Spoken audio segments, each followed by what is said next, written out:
Bonsoir, bonsoir à tous, bonsoir à toutes. Donc merci pour cette invitation, de m'avoir donné cette opportunité ce soir de vous parler un petit peu des recherches que nous menons dans mon laboratoire à Rennes. Donc je suis universitaire Rennes 2. Je suis enseignant-chercheur en géographie. Donc c'est des travaux d'un géographe dont vous allez entendre parler ce soir, de quelqu'un qui depuis un peu plus de 20 ans, presque 30 ans maintenant, mène donc des recherches en Amazonie brésilienne.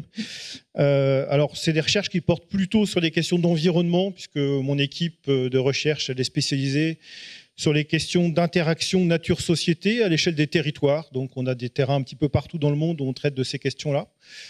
Et puis, avec une particularité, c'est que notre laboratoire, il a développé une expertise depuis très longtemps sur l'utilisation des images satellites, donc l'utilisation de la télédétection, de la géomatique, donc tout le traitement numérique de l'information spatiale, et suivre l'évolution de l'Amazonie, donc essentiellement de l'Amazonie brésilienne. C'est quelque chose qu'on fait aujourd'hui en routine, pas que nous, hein, un petit peu partout dans le monde et au Brésil, en suivant, donc en utilisant l'imagerie satellitaire. Alors plus précisément, ce dont je vais vous parler ce soir, donc c'est la région dans laquelle on travaille, qui est un des États du Brésil, qui est l'État du Mato Grosso, qu'on pourrait traduire comme quelque chose comme la Grande Brousse, et donc qui est à la charnière en fait entre les savanes et l'Amazonie. Mais moi, je vais regarder un petit peu plus en détail avec vous ce soir ce qui se passe en Amazonie. Alors, quand on parle du Mato Grosso, je vous ai mis en fond de cette première diapositive la cartographie qu'on connaissait de cette région, grande comme 2 fois la France, au 19e siècle. Donc, au 19e siècle, la carte que vous avez derrière, c'est tout ce qu'on savait.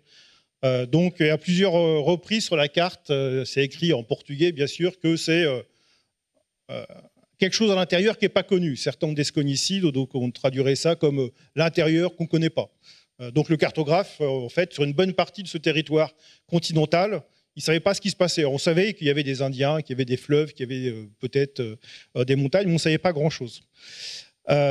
Donc ça, c'est ce qui se passe dans cet État, ou ce qui se passait au 19e siècle, dans cet État ici, du Mato Grosso. Et le Mato Grosso, depuis déjà quelques décennies, il défraie la chronique, et encore récemment, parce que c'est un des endroits dans le monde où on déboise le plus, où la forêt amazonienne est la plus coupée, où elle part en fumée. Et ça a repris récemment à partir de 2018-2019. Donc il y a eu un retour de la déforestation massive en Amazonie, au point que vous voyez dans ces divers extraits de presse de France, du Brésil et d'ailleurs, on a à nouveau eu l'attention qui a été portée sur cette région avec le retour de la déforestation et des feux. Ce qui a aussi provoqué d'ailleurs des incidents diplomatiques assez sévères entre la France et le Brésil, avec des échanges de mots aigre-doux entre les deux présidents. Donc on voit que c'est un enjeu important. Donc j'ai intitulé ça Mythe et réalité parce qu'il y a beaucoup de choses qu'on croit savoir sur l'Amazonie, qui font un peu partie de l'imagerie populaire. Il y a beaucoup de notions qui sont souvent un petit peu approximatives.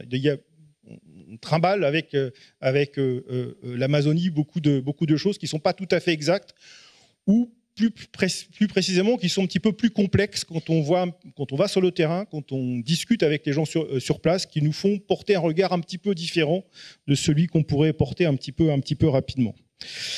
Donc, le Mato Grosso, historiquement, les paysages traditionnels, ça ressemble un petit peu au Far West. La moitié sud de l'État, ici en rose, c'est le domaine des savanes, ce qu'en Afrique on appellerait les savanes, ce que les Brésiliens appellent le cerrado. Donc une végétation basse, des forêts-galeries, des paysages très souvent tabulaires, donc ça fait un petit peu... On s'attend à voir arriver un cow-boy, et effectivement, il y a souvent des gens à cheval qui se trimballent sur ces grands espaces. Donc ça, c'est la partie sud. Donc l'état du Mato Grosso que vous avez représenté ici d'un point de vue cartographique, c'est 900 000 km². Donc j'ai dit d'emblée, c'est 2 fois la France, et c'est quelque chose sur lequel je vais insister à plusieurs reprises, c'est qu'à chaque fois qu'on va parler de territoire, on parle de très grands territoires.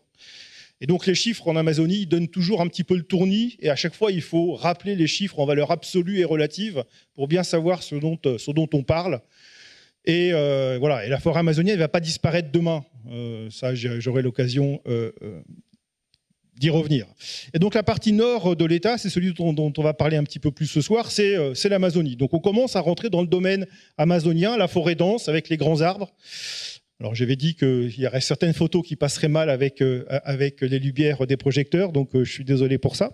Donc ça, c'est les paysages traditionnels, et puis donc qui ont été soumis à partir des années 70 à un processus de déforestation. Alors quand on parle de déforestation en Amazonie brésilienne, et notamment dans cet état du Mato Grosso, il faut avoir en tête un mécanisme industriel à très grande échelle. Ce n'est pas des petits paysans qui vont couper les arbres à la machette. C'est la tronçonneuse, c'est le bulldozer, quelque chose qui, sur des centaines et des milliers, des dizaines de milliers d'hectares et même des dizaines de milliers de kilomètres carrés, on transforme la forêt en un espace, entre guillemets, productif d'un point de vue agricole. Donc c'est une transformation radicale, intense, qui change complètement le paysage, qui modifie le climat, je vais en reparler, mais je peux en parler d'emblée, puisque ici on voit que toutes les fumées émises par ces parcelles en train de brûler modifie le climat et modifie déjà la perception que les gens sur place ont du climat. Quand les premiers colons sont arrivés sur place, eh bien, ils étaient en climat tropical. Il y avait la saison des pluies et la saison sèche. Et puis, quand ils ont commencé à tout brûler, ils se sont dit, bah non, en fait, il n'y a plus 2 saisons, il y a 3 saisons. Il y a la saison sèche, il y a la saison des pluies, et puis il y a la saison des feux.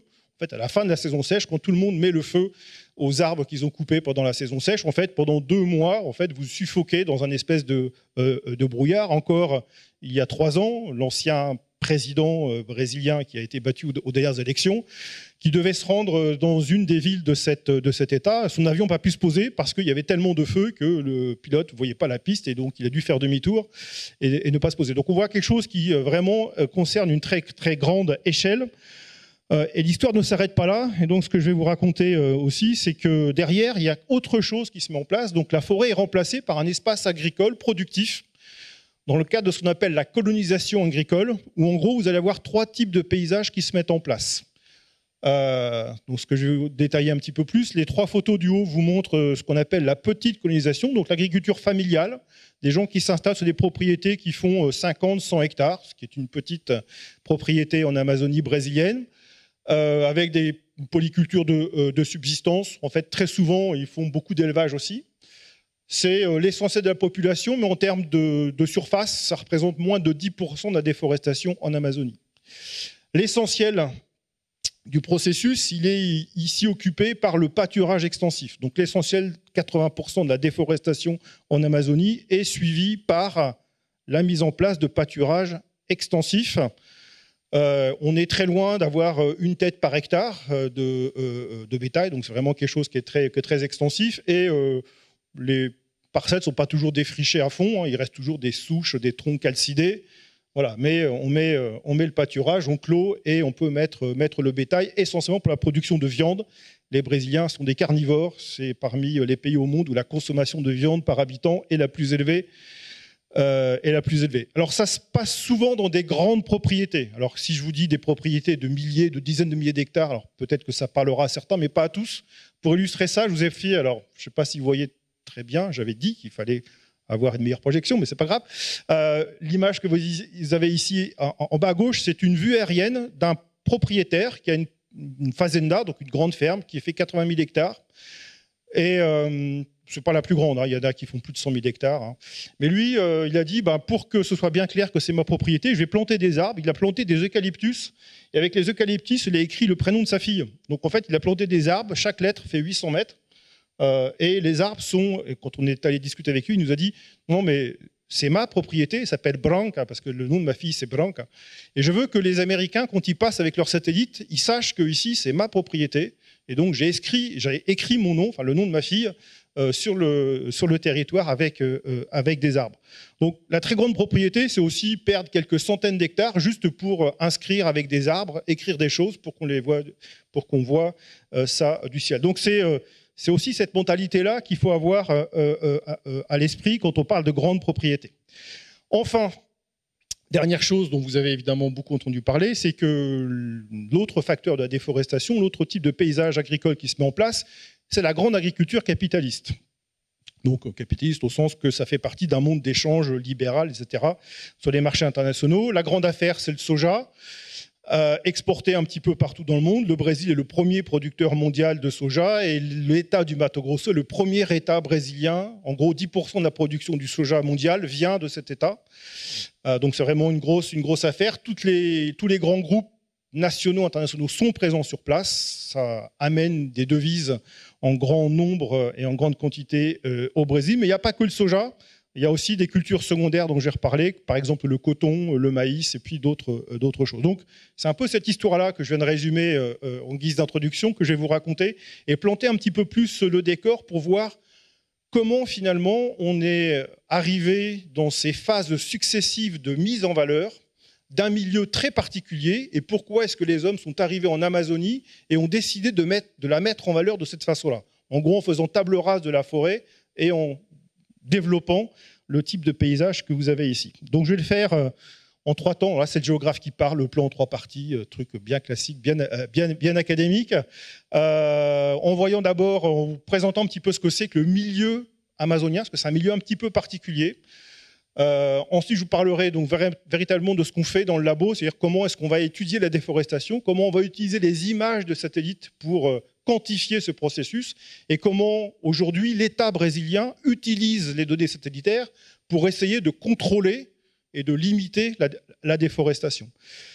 Et puis, encore une fois, l'histoire ne s'arrête pas là. Ce qui m'intéresse aussi, enfin, ce qui nous intéresse dans l'équipe, c'est essayer de comprendre quelles sont les logiques, notamment les logiques agricoles, et qui ont des répercussions, y compris ici en Bretagne, avec le passage à l'intensification.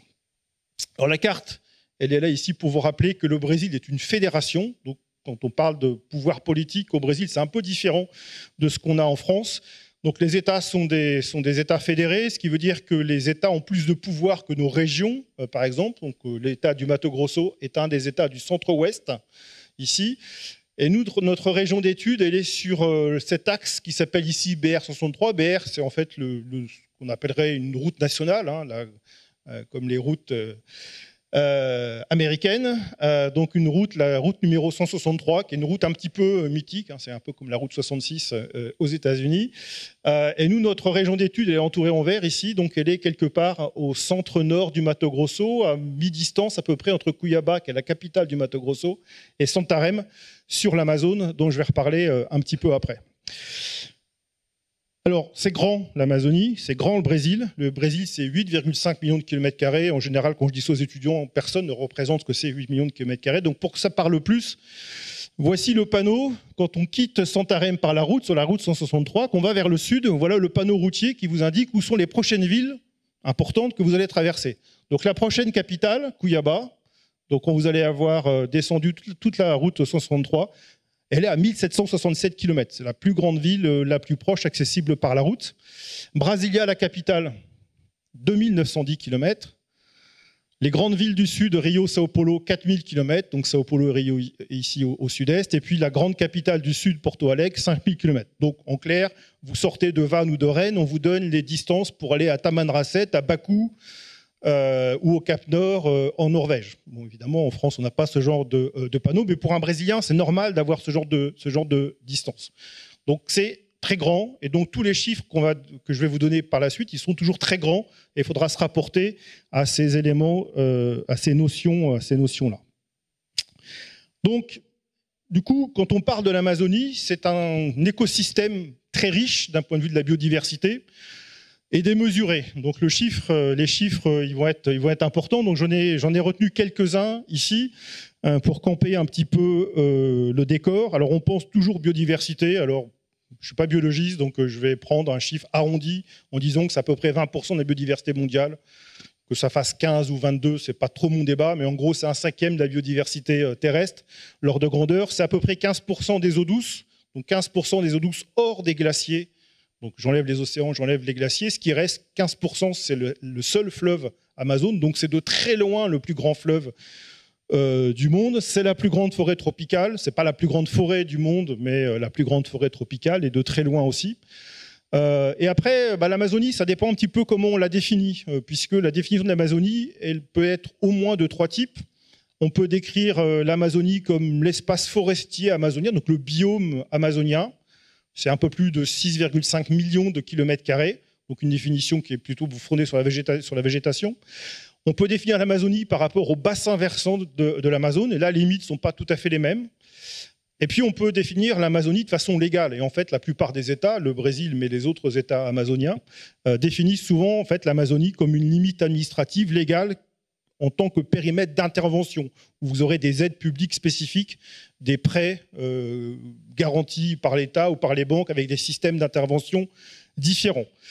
Donc le Brésil, à lui tout seul, c'est 62% de l'Amazonie. Donc c'est à peu près les 2/3, mais vous avez de l'Amazonie qui se trouve ici dans les autres pays de l'Amérique du Sud, jusqu'en Guyane. Ça, c'est une colle que je pose souvent à mes étudiants en première année. Quel est le pays avec lequel la France a la plus longue frontière terrestre? En général, ils répondent l'Allemagne, l'Italie, l'Espagne. Non, c'est de très loin le Brésil, avec la frontière terrestre avec la Guyane, qui est très grande ici. Et cette forêt amazonienne, pour la seule Amazonie brésilienne, c'est bon an mal an 10% de la déforestation mondiale. On va voir que selon les années, ça va, ça vient. Il y a des choses sur lesquelles on va revenir. C'est les 3/4 des émissions de CO2 du Brésil. Donc c'est un enjeu en termes de changement climatique extrêmement important. Et souvent, du coup, c'est un raccourci qu'on fait. On parle du poumon de la planète. Donc c'est un premier mythe sur lequel je vais tordre le cou un petit peu ici. Alors c'est pas un poumon, une forêt, puisque ça stocke du CO2, donc ça produit de l'oxygène en théorie. Mais en fait, toutes les études ont montré que la production d'oxygène de l'Amazonie était à peu près équivalente à sa consommation. On fait le bilan de ce que les plantes émettent et puis ce qui est utilisé dans les processus. Alors, je ne suis pas spécialiste, mais je crois ce que disent les collègues qui travaillent là-dessus, les processus de décomposition, etc. En gros, le bilan oxygène, il est nul. Et sur les CO2, les dernières études nous montrent que quand il y a une année très sèche avec beaucoup de feux et beaucoup de déforestation, et bien finalement l'Amazonie émet plus de CO2 qu'elle n'en stocke. Donc du coup, cette notion-là de poumon, c'est quelque chose qui est assez à relativiser. En termes de richesse spécifique, toutes les cartes montrent qu'à chaque fois, par rapport à l'Amérique du Sud ou par rapport au reste du monde, on a des richesses bien plus importantes.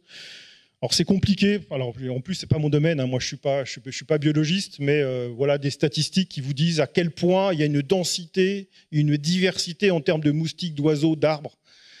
Voilà, rien que pour les palmiers. Enfin vous êtes comme moi, vous savez différencier 3 ou 4 palmiers, mais quand vous vous promenez dans une forêt amazonienne, la diversité des arbres, elle est impressionnante. Alors je montre beaucoup aux étudiants rien qu'avec les troncs. En gros, les troncs d'arbres chez nous, ils se ressemblent quand même beaucoup. Enfin, un chêne, un châtaignier, je sais, c'est pas la même chose. Mais bon, quand vous comparez avec les troncs des arbres amazoniens, on a des formes qui n'ont absolument rien à voir entre les racines aériennes, les racines contreforts, les espèces de voilures que vous avez ici, les systèmes de défense avec des pics, etc. Alors, on a une diversité qui est assez incroyable. Alors ça va avoir des conséquences, notamment la diversité arborée, c'est que la fréquence de rencontrer 2 arbres de la même espèce en Amazonie est assez faible. C'est-à-dire qu'en fait, vous avez une telle biodiversité, une telle diversité à l'hectare que pour voir 2 arbres de la même espèce, 2 organismes supérieurs, il faut faire souvent plusieurs centaines de mètres. Donc on n'est pas du tout dans des forêts monospécifiques, loin de là, ou dominées par 4 ou 5 essences. Mais très souvent, en fait, sur un hectare, vous avez très peu de chances d'avoir 2 fois la même espèce. Alors il y a un autre raccourci qu'on dit pour expliquer ce que c'est de la biodiversité dans cette région, c'est que sur un émergent, donc les arbres qui émergent de la canopée, donc des arbres qui font 50-60 mètres, d'après ce que disent les biologistes, il y a souvent plus d'espèces de fourmis sur un émergent que sur l'ensemble de l'île d'Angleterre, par exemple. Donc on est vraiment sur quelque chose qui n'a rien à voir avec ce qu'on connaît dans nos milieux. Quelque chose qui n'a rien à voir aussi avec ce qu'on a chez nous, c'est le fleuve. Le fleuve Amazone, c'est quelque chose qui est vraiment une anomalie quand on parle de la géographie physique. C'est rare qu'il y ait une telle différence en géographie entre le premier et le deuxième. En général, c'est comme le saut à la perche, quand on bat le record, on le bat de 2 ou 3 cm. Non, l'Amazonie, c'est 200 000 m3. Le deuxième fleuve le plus puissant dans le monde, le Congo, c'est 45 000 m3. Donc il y a un rapport de 1 à 4, ce qui est énorme, entre le premier et le deuxième. Donc chaque seconde, 1, 2, il est passé 200 000 tonnes d'eau, 200 000 tonnes, poum, débitées à l'embouchure de l'Amazonie. Donc c'est vraiment quelque chose qui est très important. L'Amazone, c'est 17 affluents plus long que le Rhin. Vous connaissez tous le Rhin. Je ne pense pas qu'il y ait beaucoup de gens qui soient capables de citer 17 affluents de l'Amazone qui sont tous plus longs et plus puissants en termes de débit que le Rhin. Donc, je vous ai mis quelques éléments aussi. Et quand on regarde une carte, ici, on voit que l'Amazone et tout le bassin versant amazonien, c'est un écoulement qui se fait très souvent à très basse altitude.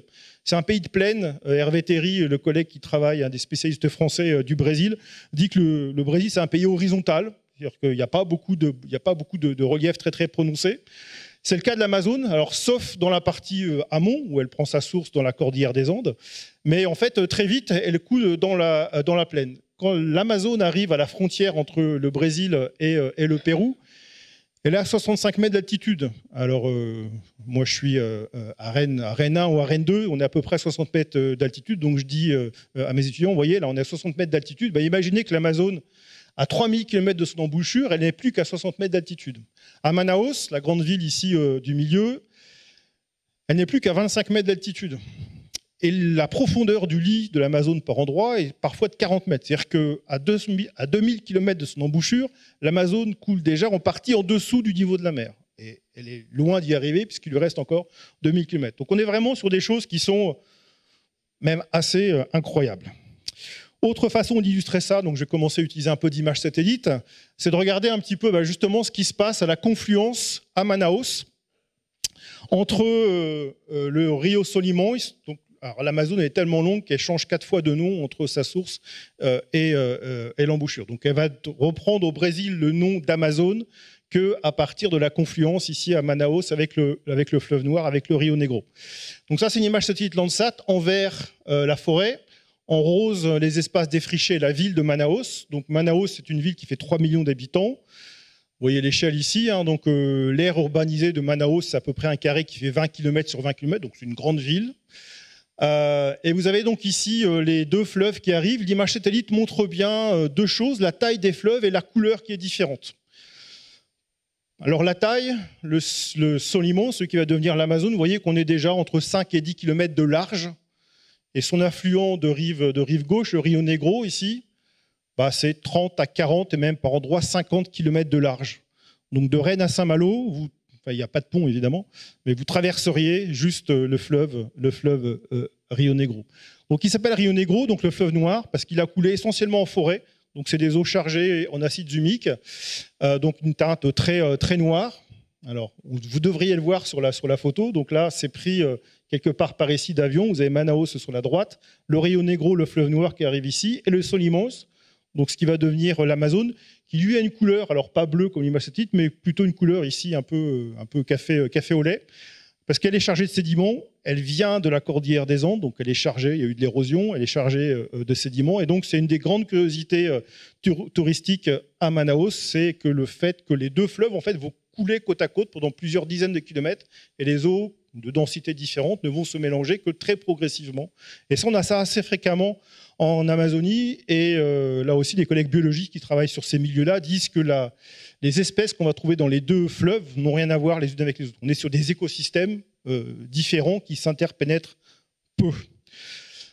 Et ça, évidemment, ce réseau hydrographique, c'est un formidable réseau de communication. Donc, il a été très tôt utilisé, je vais vous faire un peu d'histoire tout de suite, par les Portugais quand ils ont exploré cette région, mais qui aujourd'hui toujours est parcouru sans cesse par des myriades de bateaux. Et ce que vous avez ici, c'est une station-service flottante. Donc, les bateaux, ils n'ont pas le temps d'accoster à chaque fois dans tous les ports. Et donc, vous avez régulièrement des barges qui servent de station-service sur le fleuve, de façon à ce que la navigation soit continue et facilitée sur tout ce réseau hydrographique. Alors, les géographes aiment bien refaire un peu d'histoire, et je ne fais pas d'histoire pour de l'histoire, parce que comprendre les logiques de fonctionnement de la société brésilienne et la logique de prédation qui s'exerce sur la forêt amazonienne ne peut se comprendre qu'en tenant compte de la façon dont les Européens, donc essentiellement les Portugais, sont arrivés et ont perçu et intégré l'Amazonie à l'espace productif. Alors, le point de départ, c'est la découverte de l'Amérique, ou la redécouverte de l'Amérique par Christophe Colomb. Point de vue très occidental de dire découverte de l'Amérique, mais bon, bref. Et donc, ce qui s'ensuit, qui va être important pour la suite de l'Amérique du Sud, le traité de Tordesillas en 1494, On vient de découvrir un nouveau continent et donc, je vais très vite, le pape réunit la couronne portugaise et espagnole en disant, bon, en gros, ce que vous, les Espagnols, vous avez découvert à l'ouest, ben, ça vous appartient, et tout ce qui est à l'est, sous-entendu l'Afrique, c'est les colonies portugaises. Et donc, on trace une ligne, la ligne du méridien de Tordesillas, qui dit tout ce qui est à l'ouest que Christophe Colomb vient de découvrir, c'est les Espagnols, et puis tout ce qui est à l'est, l'Afrique, c'est pour les Portugais. Donc voilà, on partage le monde. Sauf que les Espagnols, ils vont continuer à descendre, à explorer progressivement la côte. Donc Christophe Colomb est arrivé ici un petit peu plus au nord, et puis progressivement, donc le premier, c'est Pinson, qui va descendre ici et qui va arriver à peu près aux bouches de l'Amazone. Donc il voit quelque chose qui est assez prodigieux pour lui. Sur des dizaines de kilomètres, il voit de l'eau douce alors qu'il est censé longer une côte. Donc il se rend compte qu'il y a un fleuve et donc il l'appelle le Rio Mar, le fleuve mer, tellement c'est grand. Bon, puis il part faire autre chose, mais il est un des premiers à se rendre compte que la limite de Tordesillas, ça pose problème, puisqu'il y a des terres de l'autre côté de la ligne. Donc quand on a tracé la ligne de Tordesillas, on n'imaginait pas qu'il y avait une partie du continent brésilien qui s'avançait vers l'est et qui donc du coup redonnait ces terres aux Portugais. Les Portugais vont arriver peu de temps après, en avril 1500, Cabral, sur les côtes ici. Cabral, il cherchait une route pour aller vers l'Inde. Il ne cherchait pas à découvrir le Brésil, mais bon, il est tombé dessus, donc il a mis un panneau, il a fait une messe, il a dit ça appartient à la couronne Portugal. Il a continué son voyage vers les Indes. Mais on est ici dans une prise de conscience des Portugais que finalement, il y a un espace nouveau qui peut être revendiqué par la couronne portugaise. Je ne vais pas vous faire toute l'histoire, mais il y a dans les mythes importants fondateurs de l'Amazonie, c'est la première descente du fleuve. Donc les Espagnols, eux, ils vont s'installer sur les Andes, ils vont faire tout ce que vous savez sur la cordillère des Andes avec les pauvres Incas. Et puis certains vont commencer à explorer ici en descendant. Donc le premier qui descend en 1542 de la cordillère des Andes en cherchant un passage fluvial vers l'est, c'est Orellana. Orellana, dans la manière dont son histoire va être racontée, c'est qu'à un moment, il y a une échauffourée avec des tribus indigènes. Alors lui va dire que c'était des guerrières combattantes, et donc les guerrières combattantes, c'est le mythe des Amazones. Et donc il a dit, voilà, j'ai retrouvé les descendants des guerrières amazones, et du coup, le fleuve va garder son nom d'Amazone, et la région va s'appeler Amazonie. Donc on a un mythe de l'Antiquité qui donne son nom à une région simplement parce que une belle opération de publicitaire et de communication faite par un Espagnol donne ce nom à ce moment-là. Je franchis les siècles, et il y a une autre étape historique qui est importante, et puis après on va arriver aux choses d'aujourd'hui. C'est Tavares, quelqu'un qui n'est pas très connu, mais qui va être le fondement d'un autre mythe important en Amazonie, enfin au Brésil, qui est le mythe de l'île brésilienne. Tavares, il part ici de littoral, de la région de São Paulo. Il descend les affluents du fleuve Paraná, il passe sur le Paraguay, tout ça c'est des fleuves qui communiquent entre eux. Il remonte le Paraguay dans cette région marécageuse ici qu'on appelle le Pantanal. Donc c'est une espèce de grand marécage, un des plus grands marécages continentaux du monde. Et en fait, l'eau qui tombe dans le Pantanal, en fonction des systèmes pluvieux et de la pression de l'eau, l'eau coule soit vers le sud, vers le Paraguay, soit vers le nord, vers le Rio Guaporé, affluent de Madeira, affluent de l'Amazone. Et donc, une fois qu'il a fait son tour, Tavares, il dit « J'ai fait le tour du Brésil. Donc, la limite naturelle du Brésil, c'est une île dont on peut faire le tour en bateau. » Et hop, les Portugais commencent à faire des cartes en disant « Voilà les limites naturelles. » À cette époque-là, on disait souvent que les limites entre les possessions, etc., c'était des limites entre guillemets naturelles. Donc, les chaînes de montagnes, les fleuves, etc., etc. Et donc, pendant plusieurs décennies et quelques siècles, les Portugais vont vendre cette idée que les terres à revendiquer c'est plus le traité de Tordesillas, parce que ça c'était une limite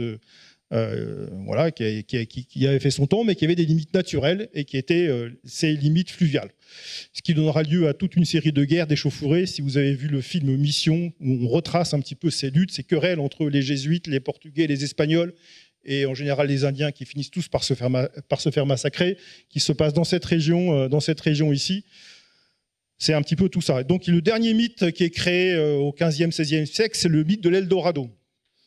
Les Européens ont décimé beaucoup des civilisations précolombiennes, volontairement, mais surtout involontairement, par les virus, etc. Le choc épidémiologique fait que l'ensemble des continents américains sont passés de 60 millions d'habitants, estimés à plus ou moins 5 millions, avant l'arrivée de Christophe Colomb, à 6 millions un siècle plus tard. 90% de la population amérindienne a disparu suite à l'arrivée des Européens.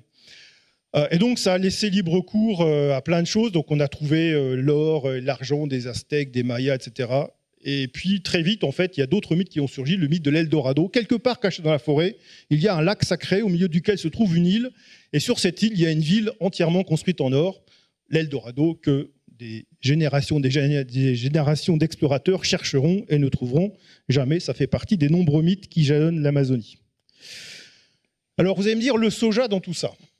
Eh bien, le soja et la déforestation en Amazonie, elle est en fait la poursuite de ce qui a jalonné l'histoire économique et politique du Brésil, qui sont ce qu'on appelle les cycles économiques. En fait, pendant très longtemps, pendant plusieurs siècles, le Brésil s'est développé sur des cycles de production associés à une monoculture. Quand les Portugais sont arrivés, la première chose qu'ils ont exploité, c'est un bois, le bois de couleur braise, qui a donné son nom au Brésil, donc c'est l'étymologie. Donc le pau-brasil, qui est un arbre qui servait pour la teinture rouge, d'où le nom braise, qui a été exploité d'abord sur le littoral. Et puis très rapidement, l'exploitation qui s'est mise en place après, c'est la canne à sucre. Donc c'est l'époque où on a importé massivement une main-d'œuvre esclave noire d'Afrique pour travailler dans l'exploitation de canne à sucre au XVIIe siècle. À cette époque-là, la capitale, c'est Salvador, capitale de, alors ce qui n'est pas encore le Brésil, mais la colonie portugaise. Les Portugais, en même temps qu'ils exploitent la canne à sucre, ils ont une tactique très intelligente de fermeture de la communication sur l'Amazone en créant des forts, en fait, qui vont devenir des villes, Belém, 1609, Santarém, Manaus. Donc des fortins, quelques canons, quelques bateaux qui empêcheront les autres de rentrer. Donc les Espagnols ont essayé, ils se sont fait repousser, les Français, les Hollandais, les Anglais, ils ont tous essayé de rentrer sur l'Amazone, mais en fait la tactique portugaise de museler, de barrer ici avec des fondations de forts et de quelques canonnades a suffi finalement à limiter l'entrée dans l'intérieur du pays des autres puissances coloniales. Cycle de l'or, XVIIIe siècle, la ruée vers l'or. C'est pas que en Amérique, c'est pas qu'en Amérique du Nord, c'est pas que en Australie. Il y a aussi un cycle de l'or très important au XVIIIe siècle.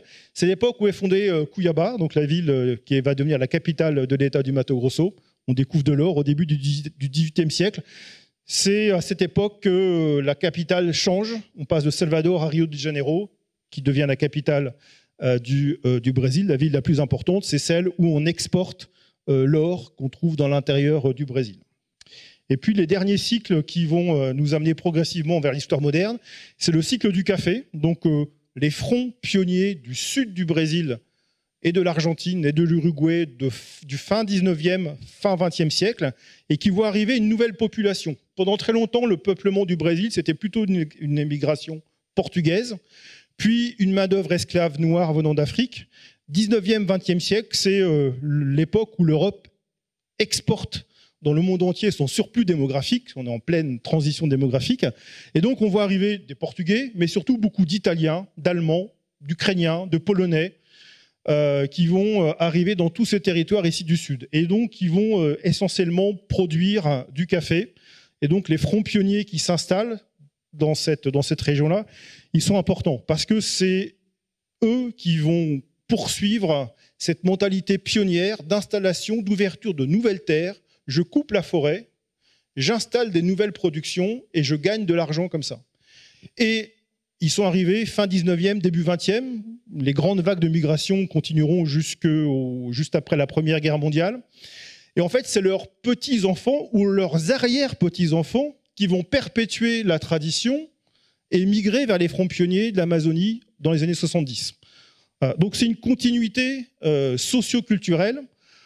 Et ce mythe d'acquisition de nouvelles terres, de mise en valeur avec le défrichement et l'introduction de nouvelles plantes pour gagner de l'argent, c'est quelque chose qui est profondément ancré dans cette mentalité que les Brésiliens appellent de bandeirantes, ceux qui vont avec un drapeau, une bannière à l'intérieur du pays pour prendre possession des terres et les mettre en valeur. Donc c'est vraiment quelque chose qui est important pour comprendre cette mentalité-là. Et puis je dirais quelques mots également sur le cycle du caoutchouc qui se développe en Amazonie. Donc là, c'est une exploitation extractiviste, c'est-à-dire qu'on trouve des arbres, Hevea brasiliensis, dont la résine produit donc le latex utilisé pour l'industrie. C'est à l'origine du grand boom de l'Amazonie qui fera long feu une fois que les Anglais exporteront clandestinement des plants d'EVA et feront des plantations industrielles en Asie du Sud-Est. Voilà. Et donc, notre Brésil, en fait, il est une sorte d'archipel. Pendant très longtemps, vous avez le nord-est, le sud-est, les villes coloniales de l'or, ici jusqu'à l'intérieur, l'Amazonie, et tout ça est assez peu connecté en fait. Hein. C'est souvent décrit comme un archipel. Hervé Terry, collègue parisien, a souvent aussi décrit le Brésil comme la Suisse, le Pakistan et le Far West.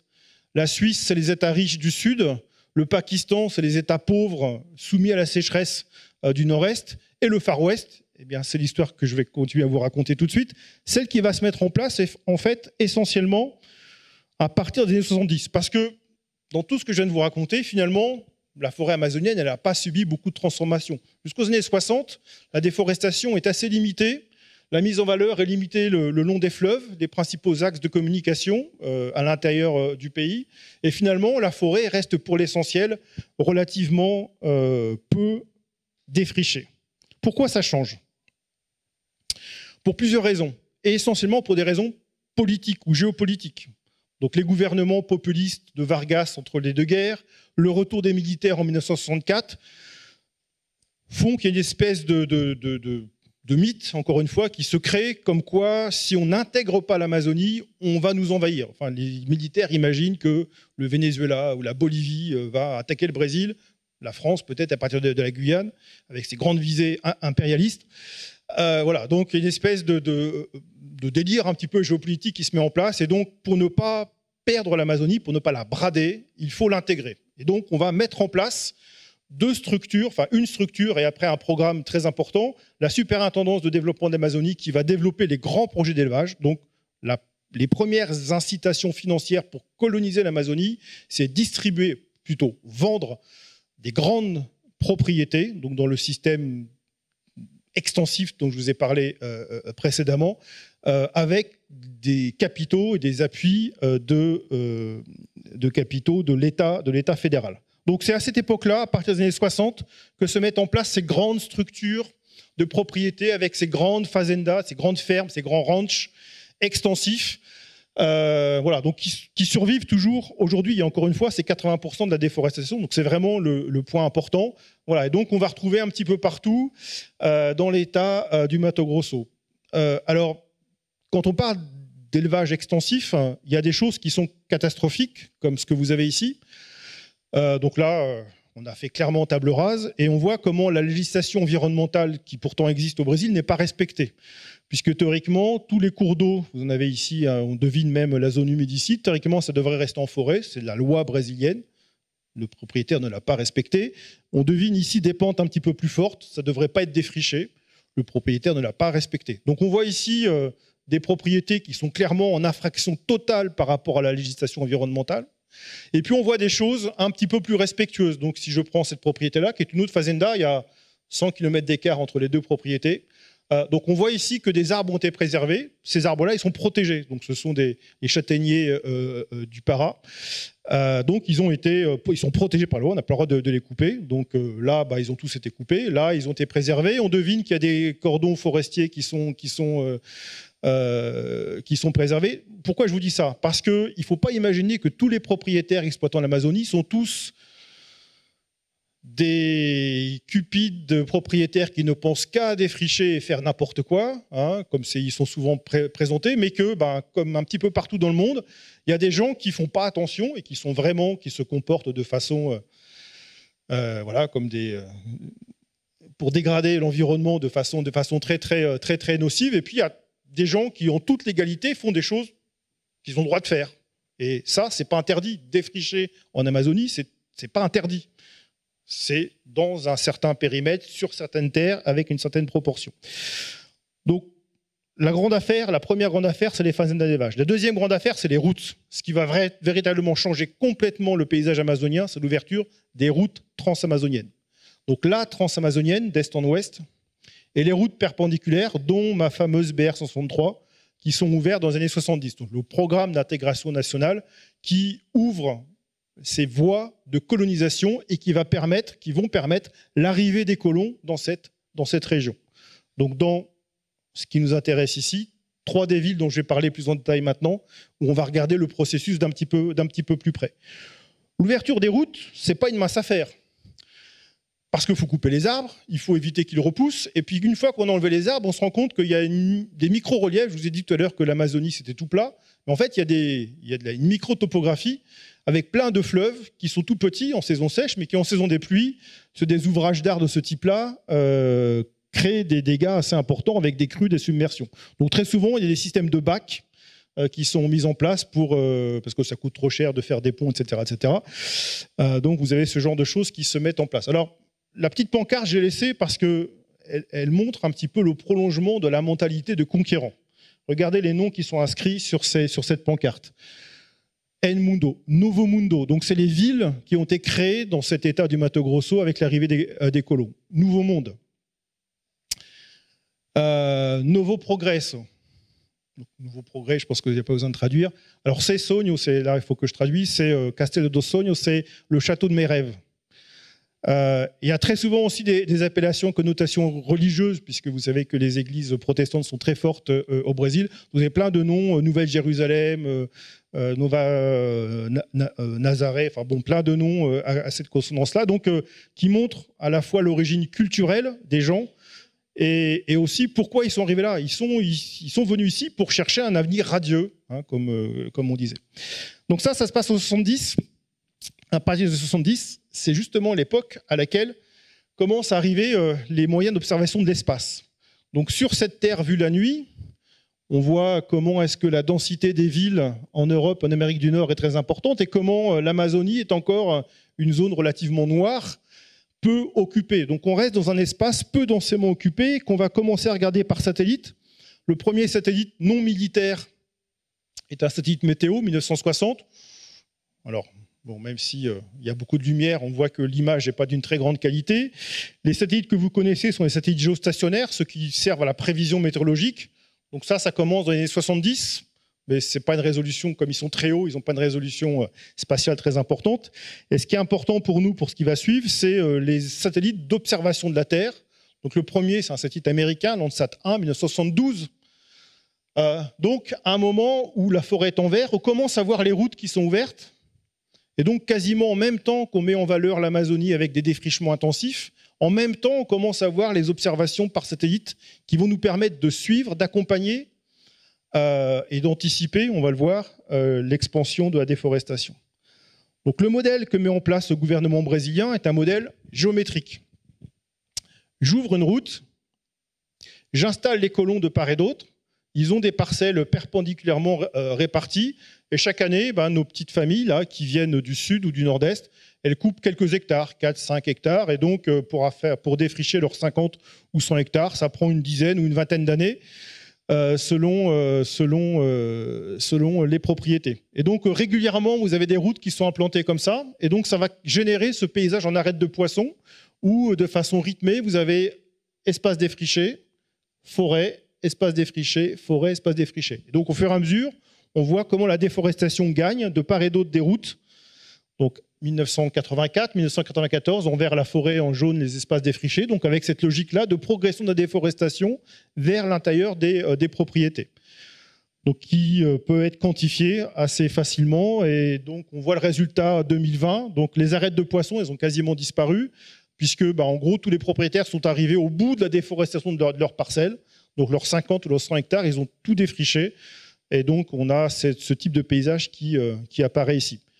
En théorie, 80% d'une propriété en Amazonie brésilienne doit rester en forêt. Vous n'avez le droit de défricher que 20% de votre propriété quand vous êtes en forêt. Les images parlent d'elles-mêmes, comme on dit, ce n'est évidemment pas respecté.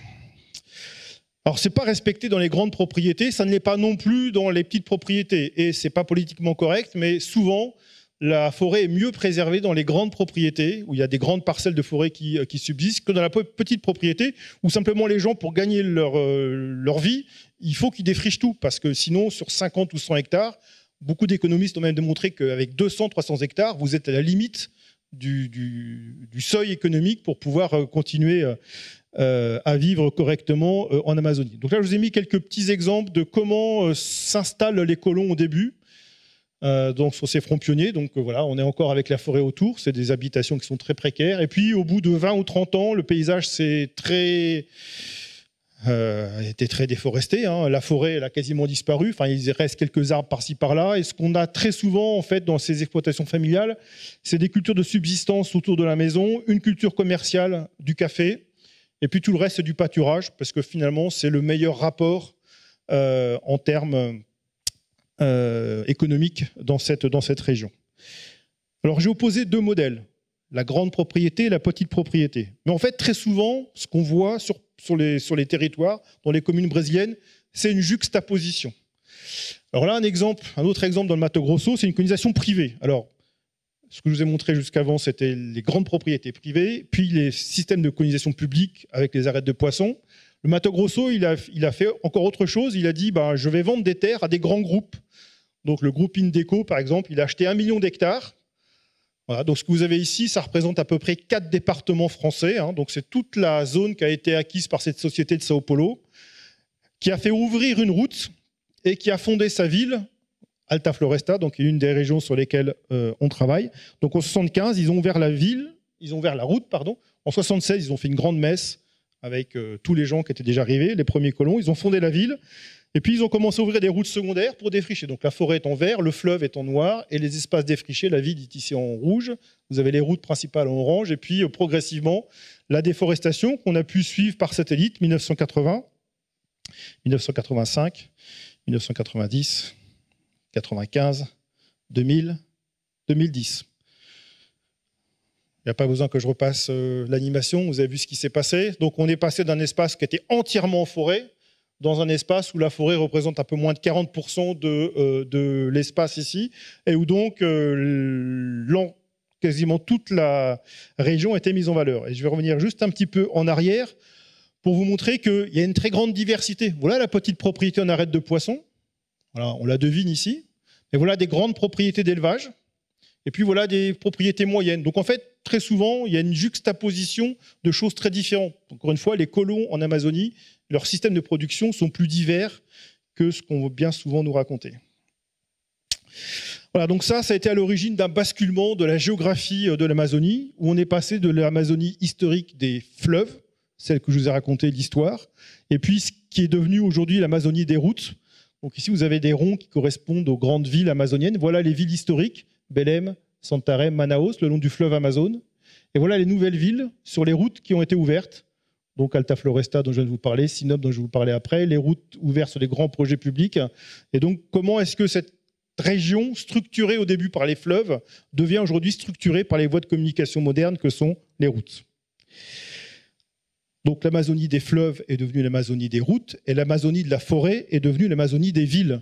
80% de la population en Amazonie ne vit pas dans la forêt, ne vit pas en campagne, mais vit dans les villes. Ce que les géographes brésiliens appellent la forêt urbanisée. Donc ça, c'est une des villes qu'on a suivies, une ville qui a un nom bizarre, Sinop. C'est en fait le sigle d'une société. Donc la Société immobilière du nord-ouest du Paraná. Ça va faire le lien avec les colons du sud du Brésil. Le Paraná, c'est un des États du sud du Brésil. C'est un de ceux qui a été colonisé fin 19e, début 20e par des colons venus d'Italie, d'Allemagne, et qui ont acheté des terres et créé la ville. Donc la société, elle a fait un projet de colonisation, elle a donné son nom de société à la ville, comme si Chartres de Bretagne s'appelait Citroën ou Sochaux s'appelait Peugeot. Donc c'est à peu près le même principe. Et donc on a pu suivre l'évolution de la ville, donc créée en 72. Vous avez la vue aérienne ici, et là vous avez la vue de la rue principale, la population de la ville, donc ville créée en 72-74, donc la ville est plus jeune que moi. Ça fait toujours bizarre quand on dit ça, comme avec notre culture d'Européens ou de Français. Aujourd'hui, la ville fait 150 000 habitants, 3 universités, des cliniques partout, Wi-Fi, Internet, tout le monde avec le téléphone portable, les pick-up climatisés pour aller voir les champs de soja. Voilà. Alors qu'au début, on est sur cette... Donc les villes champignons, c'est clairement ici quelque chose qui est très parlant. Donc, route, ville... L'agriculture va arriver après cette dernière étape dont je vais parler rapidement, qui est le front des bûcherons. C'est-à-dire qu'on exploite le bois amazonien de façon très intensive, avec des systèmes d'abattage très performants, avec des grumes, avec des foyer de production de grumes et de bois qui alimentent le marché intérieur et les marchés internationaux. 50% du bois brésilien qui vient d'Amazonie sort en dehors de tout marché légal, malgré les procédures de certification, malgré la surveillance des ONG, malgré le contrôle qui est tenté de mettre en place. Il y a à peu près la moitié qui part par des circuits, on va dire, informels, hors de toute certification. Ça, c'est la réalité. Et puis, une fois qu'on a exploité le bois, on coupe. Et donc, on coupe même pas à la tronçonneuse. On ne va pas se donner la peine de couper chaque arbre à la tronçonneuse. Ce qu'on coupe à la tronçonneuse, c'est les arbres qu'on exploite. Une fois qu'on a exploité les 40 espèces d'arbres qui sont intéressantes, tout le reste, on prend 2 tracteurs, on tend une chaîne, ils avancent. Donc, la chaîne est fait 50 ou 100 mètres. On avance et la chaîne fait tomber tous les arbres. Donc, tout tombe. On attend une semaine ou 2 et on brûle. Donc, c'est très efficace comme procédé. Donc, vous faites plusieurs centaines d'hectares tranquillement par jour. Et après, donc, le système de nettoyage que vous avez ici. Quel impact sur le climat? Parce que quand on fait ça sur une très grande échelle, sur plusieurs, on va voir des chiffres après plus précis, sur plusieurs dizaines de milliers de kilomètres carrés, évidemment, on peut se poser la question de l'impact que ça a sur le climat. À l'échelle de l'Amazonie, la tendance est loin d'être simple. Et alors, on sait que les arbres évapotranspirent, qu'une partie de l'eau qui tombe sur la forêt sous forme de précipitation provient de l'eau évapotranspirée par les arbres qui puisent l'eau dans le sol avec leur système racinaire. Très bien. Donc, la forêt maintient un climat qui lui est favorable. Donc, ce n'est pas parce qu'il y a une forêt qui pleut, mais la forêt participe au maintien d'un climat chaud et humide qu'on a sur le système amazonien. Une partie de l'eau qui tombe en Amazonie, qui est précipitée, qui repart par évapotranspiration, est exportée vers le sud notamment du Brésil, vers la cordillère des Andes. Mais quand on regarde comment fonctionne le système climatique quand on commence à défricher, les premières études, quand on a commencé à regarder les déforestations qui au début n'étaient pas très très importantes, sur des patchs de déforestation qui faisaient quelques dizaines de kilomètres carrés, même si on avait un échauffement des surfaces, en fait, on avait très souvent localement une intensification des précipitations. Et ce qu'ont montré la plupart des études, des observations, puis des modèles depuis une dizaine d'années, c'est qu'en fait, il y a un effet de seuil. Tant qu'on a une déforestation limitée sur des petits espaces non jointifs, on a plutôt une intensification des précipitations. En gros, la convection l'emporte sur le phénomène d'évapotranspiration, pour aller vite. Je pourrais revenir en détail si vous voulez plus d'explications. Et quand on est sur des patchs de plus grande taille, donc plusieurs dizaines, 50, 100 km, là, c'est clairement le mécanisme d'évapotranspiration qui est réduit et qui limite les précipitations. Donc la déforestation a d'abord un impact d'augmentation des précipitations quand elle est à petite échelle. Et il y a un moment où on bascule, ce qu'on appelle les tipping points en anglais, on bascule dans un système où l'impact de la déforestation est clairement une réduction des précipitations. Ça, c'est des résultats qu'on a des modèles et des observations que depuis une dizaine d'années. Avant, il y avait beaucoup de débats dans la communauté scientifique pour savoir comment la déforestation agissait sur le climat. On a fait beaucoup d'études et de papiers sur ces questions-là. Alors, bilan quantifié, ça, c'est ce qu'on peut faire par satellite. Alors, on peut dire maintenant, voilà, c'est combien de kilomètres carrés est-ce qu'on a coupé? Ben, voilà ce qui s'est passé en Amazonie brésilienne entre 1988 et 2004. Chaque année, on a coupé une surface à peu près équivalente à celle de la Bretagne. Donc, 20, 25, 28, 30 000 km² les meilleures années, et avec une tendance qui a été très clairement à l'augmentation entre 1988 et 2004. Donc, multiplié par 100 pour avoir des hectares. Donc, ça fait des surfaces qui sont considérables. Si on rapporte ça à l'Europe, c'est en cumulé, en 2008, l'équivalent de la France, la moitié de l'Allemagne, la Suisse, Belgique, Luxembourg. Donc, on a vraiment quelque chose qui est extrêmement important et qui est essentiellement régi par des mécanismes qui sont très clairement connus, qui sont des facteurs économiques, production de richesse, démographique. Le Brésil, c'est 210 millions d'habitants, donc il faut loger tout ce petit monde, il faut produire, etc., etc. Une demande internationale, on ne produit pas du soja ou du bœuf juste pour le fun, c'est quelque chose qui alimente des marchés, donc il y a une logique économique et des marchés qui est important. Et puis il y a une volonté politique, c'est-à-dire que tout ça résulte de choix, de décisions politiques où on a mis en valeur cette région pour en faire un système productif. Alors je veux que l'heure tourne, donc je vais accélérer et passer 2-3 petites choses pour aller directement à ça. Même graphique. Et qu'est-ce qui s'est passé? Donc, le graphique que je vous ai montré, c'est qu'on a progressivement la déforestation qui augmente. Lula arrive au pouvoir à peu près par ici. Et puis, de 2004 maximum à 2012, on voit la déforestation en Amazonie brésilienne qui s'effondre. Là aussi, pour plusieurs raisons. D'abord parce qu'il y a une volonté politique d'inverser ça. C'est l'époque où Lula parcourait toutes les conférences internationales sur le climat en disant le Brésil va contribuer à limiter les émissions de gaz à effet de serre, on va aller vers la déforestation zéro, et donc on va mettre en place un plan de prévention, de contrôle de la déforestation en Amazonie. Et donc on a simplement mis les moyens pour contrôler et sanctionner tout ce qui était illégal. Donc on n'a pas forcément changé grand-chose dans la loi, mais on a simplement, le gouvernement brésilien a simplement dit je vais faire appliquer la loi. Et donc je vais donner des moyens aux organismes de contrôle pour aller prendre en flagrant délit les propriétaires qui ne respectent pas la législation. Et comment on fait ça?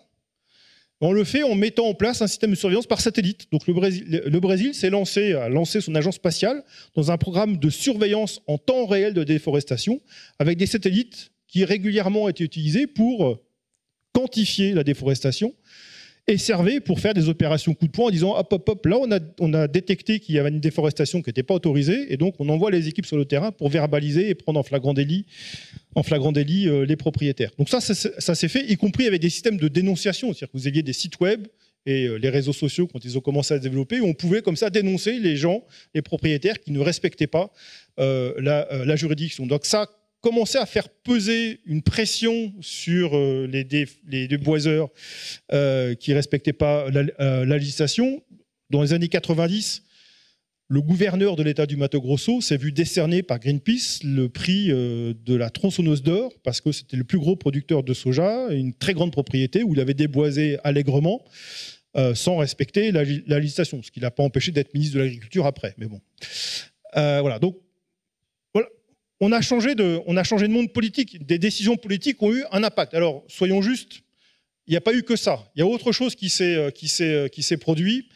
Il y a eu un retournement de conjoncture économique. Pendant 2 ou 3 ans, les cours du soja étaient moins bons, les intrants étaient plus chers, et donc économiquement, ça devenait moins intéressant de faire du soja. L'Europe, pour la première fois, a mis en place un moratoire sur le soja. L'Europe a dit en 2006 « Je n'achèterai plus de soja venant dans des territoires récemment défrichés », ce qu'elle a ensuite abandonné, puis c'est revenu l'année dernière. Et puis des grands groupes américains de chaînes de hamburgers célèbres ont également dit « Je ne mettrai plus dans mes hamburgers de viande venant d'élevages illégaux en Amazonie ». Donc il y a eu une contrainte économique supplémentaire pour les producteurs qui se sont dit « Il faut qu'on fasse quelque chose ». Et donc l'inversement de tendance qu'on a ici, c'est la dernière chose que je voulais voir avec vous ce soir, c'est un autre processus qui est l'intensification agricole. C'est-à-dire comment est-ce qu'on est passé d'un système relativement extensif à quelque chose qui est devenu plus intensif, et donc ce qu'on appelle une intégration verticale de l'agriculture, c'est-à-dire ne plus produire plus en défrichant plus, pour paraphraser un ancien président, mais de produire plus sur les terres qui sont déjà défrichées, donc intensifier le système de production. Donc là, les Brésiliens ont beaucoup travaillé pour adapter les techniques et donc pour intensifier, il faut corriger un certain nombre de défauts des sols amazoniens. Les sols amazoniens ne sont pas très riches, ne sont pas très pauvres, mais ils sont pas exceptionnels. Ils sont surtout très acides. Donc la première chose qu'il faut faire, c'est corriger l'acidité. Deuxième chose qu'il faut faire, c'est mettre en place des cultures qui vont supporter des conditions particulières, un pH qui reste relativement faible, des nutriments qui ne sont pas toujours les bons qu'il faut apporter aux plantes, mais qui peuvent être corrigés par des alternances de plantes. Par exemple, ils ont remarqué qu'en faisant 2 ans de production de riz, avant de passer au soja, ça améliorait la qualité du sol, ça améliorait certaines propriétés du sol, qui a amélioré ensuite la production de soja. Donc ils ont mis comme ça en place toute une série de stratégies agronomiques pour améliorer la production. Et on va voir un petit peu ensemble comment ça s'est passé sur une commune sur laquelle on a beaucoup travaillé et comment ils ont fait évoluer les systèmes de production. Ce graphique résume un petit peu 30 ans d'évolution, 40 ans d'évolution de l'agriculture. Donc la commune, elle est marrante, parce qu'elle s'appelle Sorriso, donc sourire. Ils sont tellement contents d'arriver dans ce nouvel Eldorado qu'ils appellent leur ville, la ville elle fait 50 000 habitants aujourd'hui, elle s'appelle Sourire. Et la société de colonisation qu'il a faite, elle s'appelait la collisador à Félise, donc la société joyeuse. Bon, bref. Alors, qu'est-ce qui s'est passé? Donc, ils sont arrivés dans les années 80, et au début, donc la courbe rouge, vous voyez, vous avez les surfaces en hectares des différentes productions qui sont faites. Au début, en rouge, les années 80, ils font en rouge du riz. Donc, ils arrivent, ils ouvrent des nouvelles terres, ils viennent du sud, c'est beaucoup des gens d'origine italienne. Dans le sud, ils faisaient du riz, donc ils disent, bah, tiens, on arrive ici, on va faire du riz. Et puis, bah, ils font du riz, puis il y en a un qui commence à faire du soja. Oh, mais ça marche bien le soja. Et puis, bah, le voisin, il fait pareil, ils font de plus en plus de soja, ils arrêtent de faire du riz, ils passent à faire du soja. Et donc, la première partie de l'histoire jusqu'ici, pendant 10 ou 15 ans, ils ouvrent les terres, ils font 2 ans de riz, puis ils passent au soja. Et une fois qu'ils sont en soja, ils restent en soja. Donc, progressivement, la monoculture du soja s'installe après la phase d'ouverture qui est celle du riz. Okay, et puis, on est en Amazonie. Donc, quand on fait du soja, même si au début c'est des cycles longs, 4 mois, 4 mois et demi, quand on récolte le soja, il continue, la saison des pluies n'est pas terminée. Et donc, une fois que vous avez récolté le soja, les très fortes pluies provoquent des érosions des sols. Donc, on a des pertes de fertilité, des crevasses qui se mettent en place, des ravinements. Et donc, certaines propriétés ont vraiment des problèmes sérieux. Donc, ils commencent à faire des systèmes au cours de niveau, à faire des mesures de protection, et ils vont commencer à faire ici, ce qui est en violet, du millet. Une plante couvre-sol, intérêt économique à peu près nul, ça sert de complément de ration pour le bétail, mais ce n'est pas fondamentalement quelque chose qui rapporte un revenu important. Par contre, excellent couvre-sol, ça pousse vite ici quand on récolte le soja. Et donc, eh bien, les premiers qui font ça dans les années 90, rapidement, tout le monde le fait. Donc en fait, ils passent sur un système un petit peu plus intensif avec culture principale qui reste le soja, avec une culture secondaire de couvre-sol avec du millet. Jusqu'au plateau qu'on a ici, 600 000 hectares. Bon, en fait, aux 600 000 hectares, il n'y a plus rien à défricher. Donc, on arrête de mettre de nouvelles terres en soja. D'ailleurs, la preuve qu'il n'y a plus rien à défricher, c'est qu'on ne fait plus de riz. On ne fait plus de riz, on plafonne le soja. Et donc, au début des années 2000, ils sont tous à faire la même chose. Je sème du soja, je gagne de l'argent avec le soja. Après, je mets le millet pour couvrir le sol et tout va bien jusqu'à la récolte suivante.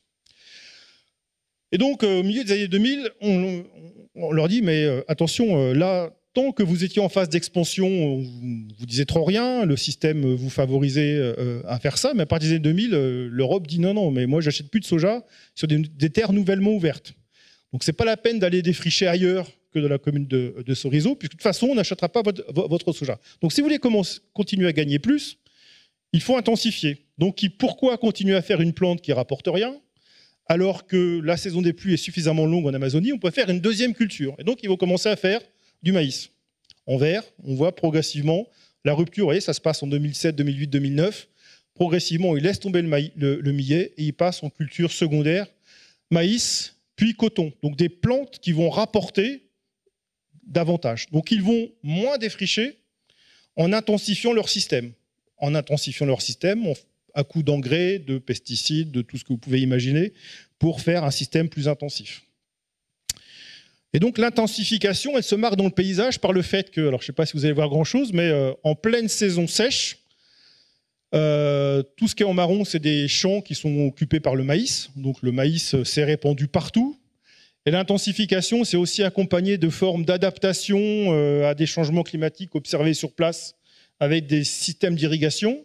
Et puis l'intensification, c'est aussi pourquoi continuer à exporter le soja aux Bretons qui vont produire des poulets et des cochons qu'après ils vont nous revendre au prix fort.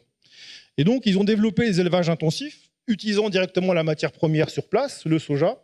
Ils ont continué à nous exporter du soja, puis ils l'exportent surtout en Chine. Mais l'élevage intensif s'est développé aussi. Donc on a un système d'intensification de l'agriculture où on retrouve finalement tout ce qu'on connaît bien chez nous. Tirer le meilleur parti des terres, quand les terres ne sont pas utilisées, avoir des systèmes de couvre-sol pour protéger et corriger les sols. Et puis si on peut mettre les industries agroalimentaires derrière, c'est encore mieux, puisque la valeur ajoutée est encore plus importante. Donc finalement, ils sont rentrés en plein dans un système d'agriculture intensive que je n'ai pas besoin de décrire plus à fond en Bretagne. Alors avant-dernière chose là-dessus, c'est que ça s'est fait dans un contexte où le climat commençait à changer. Dans toute la partie sud de l'Amazonie, les travaux qu'on a faits ont montré que donc les ronds jaunes ici vous disent simplement que la saison des pluies a vu progressivement sa durée diminuer. Donc on voit que la saison des pluies, elle commence de plus en plus tard, c'est la ligne rouge que vous avez ici, et elle a tendance à finir de plus en plus tôt. Donc là où vous aviez avant 7 à 8 mois de saison pluvieuse, on passe progressivement à 6 à 7 mois. Ce qui fait que la deuxième culture, elle devient... Alors le soja, il n'est pas question de prendre un risque. Donc le soja, elle est maintenue. Donc dès qu'il commence à pleuvoir, on sème le soja. Elle est récoltée au milieu de la saison des pluies. Par contre, la deuxième culture, le maïs, si votre saison des pluies se termine plus tôt, vous avez de fortes chances d'avoir des pertes de rendement. Pas de problème, on irrigue. Et oui, si la saison des pluies devient plus courte, si vous voulez garantir votre système de production, en Amazonie, la région où il pleut le plus, enfin pas la région, mais une des régions où il pleut le plus en Amazonie, la constatation par les producteurs qui assistent à une réduction de la saison des pluies, c'est développer les systèmes d'irrigation. Donc les grands propriétaires, ils font des grands bras d'aspersion avec les pivots d'irrigation que vous avez ici, mais les petits propriétaires, dans mes arêtes de poissons, alors eux, ils ne se posent pas la question de savoir s'il faut faire ou pas des bassines, hein. Ils font des barrages sur les petites rivières. Et puis, pour alimenter le bétail, vous avez toutes ces petites retenues d'eau qu'on devine ici en noir. Donc, la forêt en vert, il n'en reste plus beaucoup. Et partout en noir, on a des systèmes d'adaptation au changement climatique qui se sont développés.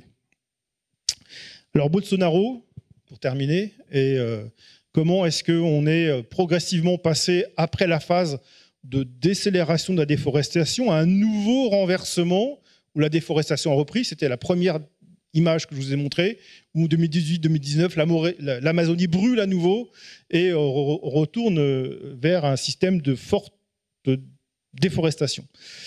En fait, la conjoncture, elle s'inverse avant l'arrivée de Bolsonaro. Je ne vais pas dédouaner Bolsonaro, il est responsable de toute l'intensification qui s'est produite en 2018-2019. Mais en fait, le modèle d'agriculture intensive brésilien, et notamment du Mato Grosso, il s'est progressivement développé un petit peu partout. Il s'est exporté vers toutes les savanes et les régions de transition avec l'Amazonie.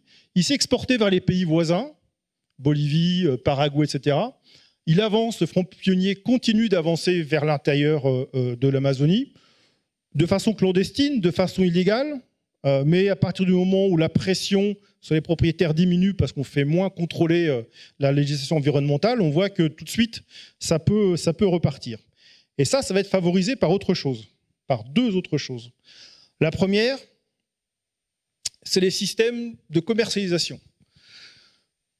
Donc 10% de la production de soja mondiale vient ici, 36 millions de tonnes sur les 363 millions de tonnes produites dans le monde, viennent de cette région ici, du Mato Grosso. L'exportation traditionnelle, c'est par la route vers Paranagua. Là, on charge sur les bateaux et on exporte vers la Chine, l'Europe, etc.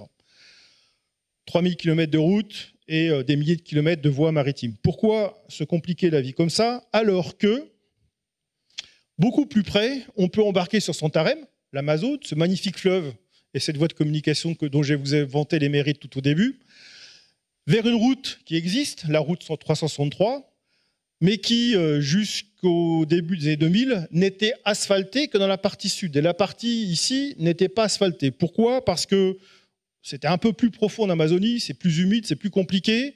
Et puis, vous aviez beaucoup ici en rose et en vert des terres qui étaient protégées, territoires indigènes, parcs, etc. Et avec beaucoup d'ONG qui militaient pour faire en sorte qu'on n'asphalte pas cette route, puisqu'à partir du moment où vous asphaltez une route, que vous améliorez la logistique, tout de suite le prix des terres devient plus intéressant, c'est une spéculation qui s'accélère. Et donc, pendant très longtemps, en fait, cette route n'a pas été asphaltée et un petit peu protégée pour éviter d'ouvrir ce nouveau corridor d'exportation. Avant l'arrivée de Bolsonaro, les producteurs de soja du Mato Grosso ont fait pression pour que la route soit privatisée. Et donc, une fois qu'elle a été privatisée, ils ont investi massivement pour l'asphalter. Donc, c'était aujourd'hui une route à péage, où on n'est plus dans les systèmes anciens de routes en terre impraticables par les camions. Et quand on parle de camions, ben voilà ce qui se passe. Hein. C'est des norias de camions qui transportent le soja vers les ports de Santarém. Et donc ça s'est conclu en 2017-2020 avec l'ouverture des ports à Santarém et un petit peu plus loin sur le Tapajós, où en fait, désormais, toute la production de soja repart vers l'Amazone et a réouvert un nouveau front pionnier. Donc le front pionnier qui s'était un petit peu tassé est reparti de plus belle en étant tout à fait rigoureux. L'inversion, c'est 2012. Bolsonaro, il arrive en 2018, donc on voit bien qu'il accélère encore le phénomène, mais on a une nouvelle inversion qui commence avant, parce que la conjoncture économique s'est renversée, parce que la pression politique sur les producteurs et sur les défricheurs illégaux a un petit peu diminué. Et puis parce que la législation a aussi un petit peu évolué. En 2012, le Brésil a réformé son code forestier. Il a passé une sorte de loi d'amnistie pour tout ce qui s'était passé avant 2008. On a dit, en gros, toute la déforestation illégale avant 2008, on oublie. Voilà, on n'arrivera jamais à récupérer, donc modulo la taille des exploitations. Et donc, pendant un mandat, mais en fait ça avait commencé avant, sous le mandat de Temer, celui qui était avant Bolsonaro, on voyait qu'on avait déjà une reprise, alors qui était d'abord faible et qui s'est accélérée après sur les 4 dernières années, quand Bolsonaro n'a pas beaucoup changé la loi. Enfin, le code forestier a été changé, mais c'était avant lui. Certains dispositifs ont été allégés en termes législatifs, mais pour l'essentiel, ce qui a changé, c'est l'arrêt des crédits ou la forte diminution des crédits pour les organismes de contrôle. Et donc, n'étant plus contrôlés, eh bien, les propriétaires s'en sont donnés à cœur joie pour reprendre les feux de forêt et l'exploitation, etc. Ce sera ma dernière diapositive.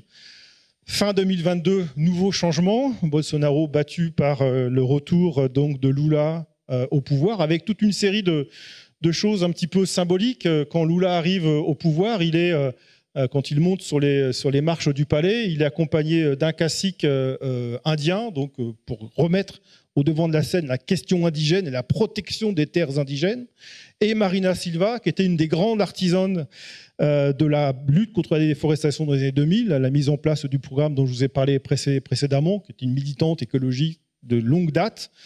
Donc le retour de Marina Silva est aussi un signe fort du changement de la politique, de ce que va devenir désormais la politique brésilienne. Dans un pays, je terminerai là-dessus, qui est profondément divisé. Alors en France, on commence à voir arriver des divisions aussi importantes. Le Brésil, c'est un petit peu à l'image des États-Unis, une société qui est très fracturée entre deux camps assez irréductibles. Quand on regarde la carte du deuxième tour des élections présidentielles en 2022 au Brésil, donc en rouge, les communes qui ont majoritairement voté pour Lula, en bleu, celles qui ont majoritairement voté pour Bolsonaro. Donc il y a vraiment deux Brésils, et on voit que ces États du centre-ouest, donc les États de la frontière agricole, des producteurs de soja, de bœuf, donc ici l'État du Mato Grosso, comme les grands États forts économiques du sud et du sud-est, ont massivement voté pour Bolsonaro, donc pour la poursuite de ce modèle de mise en valeur économique, d'intégration avec une bienveillance sur la déforestation. La déforestation. Donc le futur est loin d'être écrit, et même si le changement de gouvernement a eu lieu, infléchir la politique dans une direction un petit peu différente dans un pays qui est aussi divisé reste un défi assez important. Voilà, je sais pas, je pense que j'ai un petit peu débordé et je reste à votre disposition pour des questions. Merci de m'avoir écouté.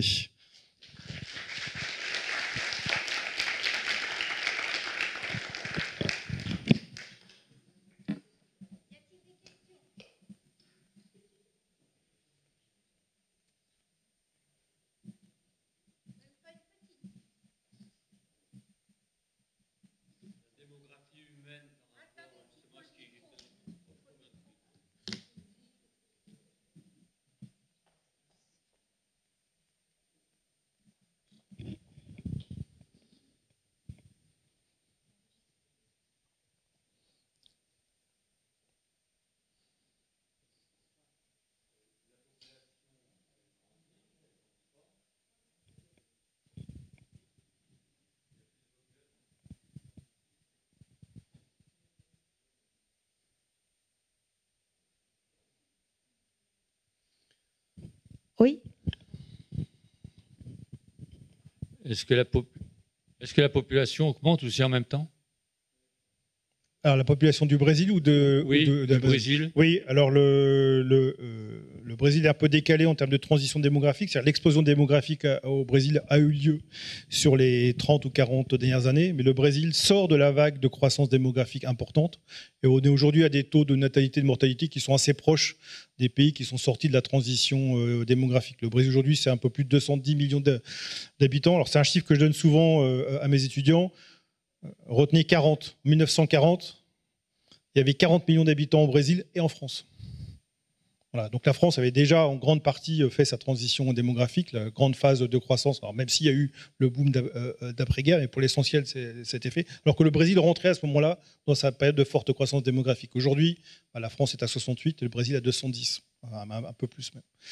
Donc on est toujours on est sorti de la phase de forte croissance démographique.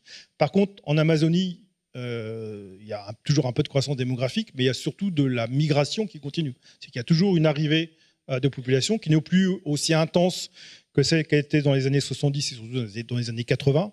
Mais il y a toujours un flux de migrants qui se maintient, notamment dans les secteurs d'expansion de la frontière agricole avec le soja, où il y a un besoin de main-d'œuvre. Et donc, on voit arriver toujours des gens. Là-bas, c'est le plein emploi. Hein, il y a du boulot, il y a beaucoup de gens qui migrent pour des raisons essentiellement économiques, pour aller trouver du boulot, parce qu'il y a besoin de main-d'œuvre.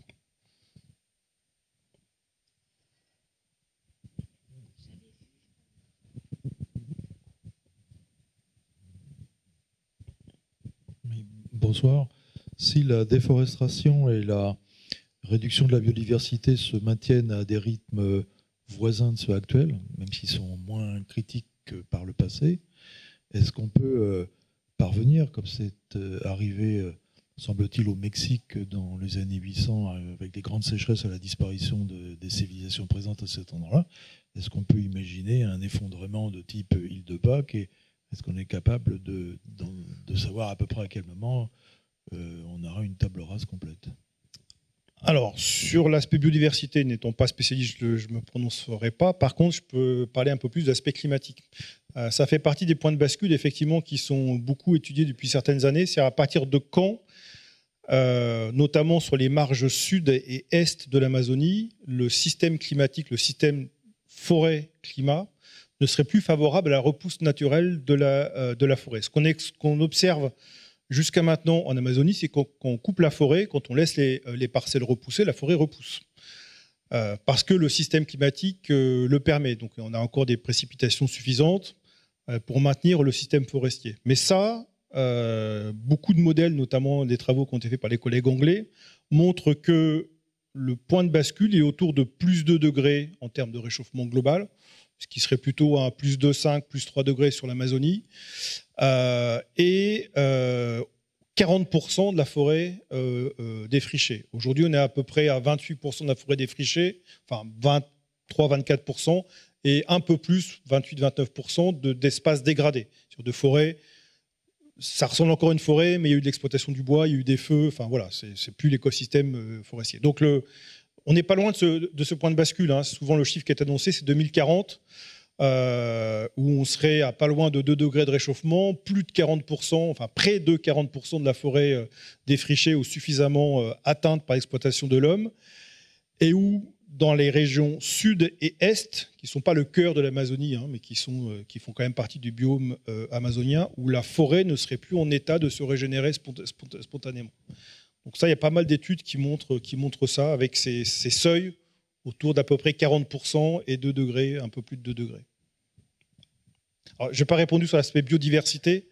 Ce qui est beaucoup, ce que je lis, mais encore une fois, n'étant pas spécialiste, c'est plutôt l'idée de la fragmentation, c'est-à-dire des parties entières de la forêt, du massif forestier, qui sont séparées les unes des autres. Puisqu'en gros, quand vous ouvrez une route, les espèces peuvent traverser les routes. Mais par contre, quand le système de déforestation gagne sur plusieurs kilomètres, on voit qu'on a des obstacles qui deviennent infranchissables pour certaines espèces. Et donc le fait de cloisonner comme ça, de séparer des grands lambeaux forestiers les uns par rapport aux autres, de ce que je lis, encore une fois n'étant pas compétent sur cet aspect-là, pose toute une série de problèmes en termes de biodiversité. Donc plutôt sur la fracturation. C'est un des grands enjeux aujourd'hui. Bon, La route 63, l'affaire est close, elle est asphaltée, et on produit du soja maintenant tout du long, donc voilà. Par contre, une route qui n'est pas asphaltée et c'est la route transamazonienne, donc celle qui va aujourd'hui de Manaus à Porto Velho, donc un petit peu plus à l'intérieur de l'Amazonie, là qui serait une fragmentation vraiment très importante d'une partie plus dense de l'Amazonie, qui aujourd'hui est encore relativement préservée. Il y a de l'exploitation du bois, mais on a encore assez peu de coupes rases avec l'arrivée des systèmes productifs de pâturage et de soja. Et donc, si le modèle de la route 63 se réplique sur la route transamazonienne entre Manaus et Porto Velho, là, on aura un impact bien plus important, notamment en termes de biodiversité.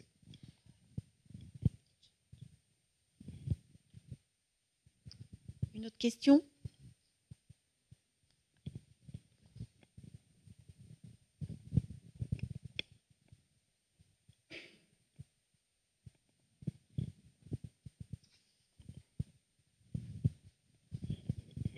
Oui, bonsoir, merci pour votre présentation très intéressante.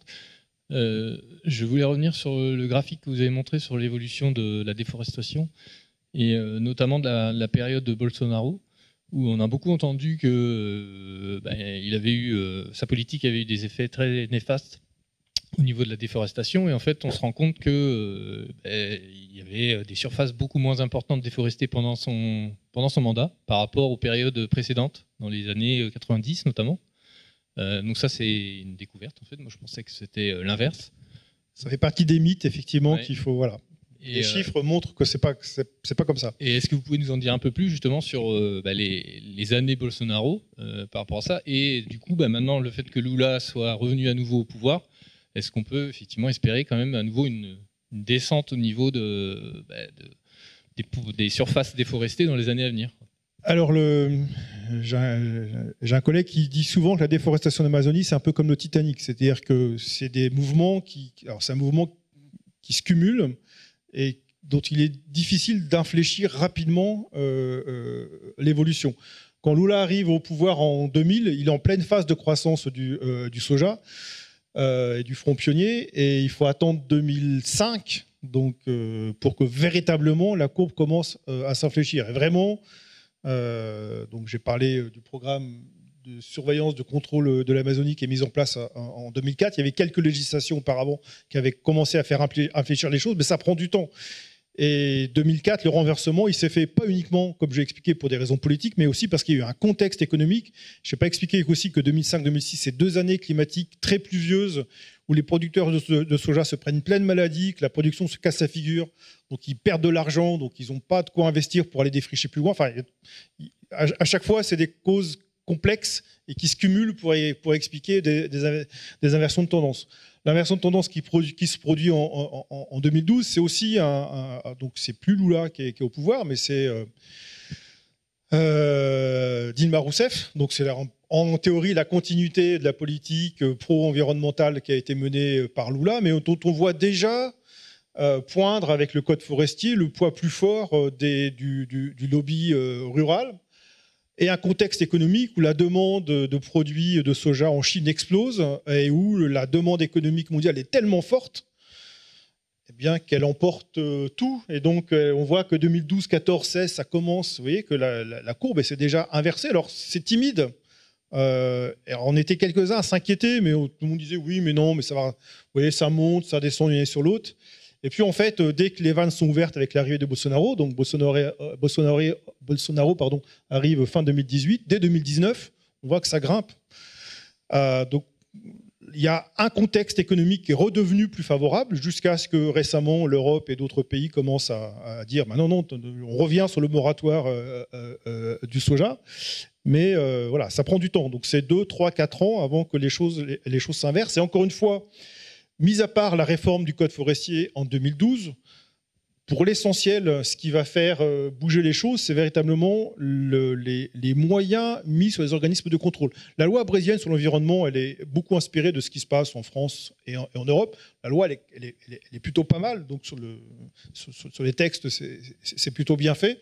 Par contre, les moyens qu'il y a derrière pour la faire effectivement appliquer, c'est compliqué. Et alors je peux continuer sur une petite anecdote, c'est que même si vous avez les instruments juridiques que vous avez des instruments de contrôle avec des organismes qui peuvent aller prendre en flagrant délit ou traîner devant les tribunaux des propriétaires qui ne respectent pas la loi, de là à ce que les peines soient effectivement appliquées. Certains, je pense notamment à un producteur de soja qu'on connaît depuis des années, il a 4 enfants, les 2 fils sont des producteurs, donc ils sont formés aux techniques d'agronomie et de formation pour reprendre les 7 fazendas du père, et les 2 filles sont avocates, elles seront là pour accompagner d'un point de vue juridique, tout ce qu'il y a besoin de faire pour, si la fazenda est attaquée, eh bien devant les tribunaux, on saura se défendre. Vous voyez, c'est un système très américain hein, de ce point de vue-là. Voilà. Et donc, la législation est une chose, et véritablement, ce qui a fait la différence sur une bonne partie de l'histoire que je vous ai racontée, c'est la volonté politique de faire en sorte de donner les moyens à ce que la loi soit simplement appliquée. Parce que la loi, elle a un peu bougé en 2012, mais globalement, en Amazonie, toute propriété doit conserver 80% en végétation native. Et doit avoir une réserve légale, et doit avoir des aires de protection permanentes le long des cours d'eau, etc., etc. Tout ça, c'est dans la loi, ça a un peu bougé en 2012, mais globalement, vous avez vu que les images satellites montrent que ce n'est pas du tout respecté. Et donc en 2012, on a dit, OK, amnistie, tout ce qui s'est passé avant 2008, on oublie, on sait qu'on n'arrivera pas à récupérer.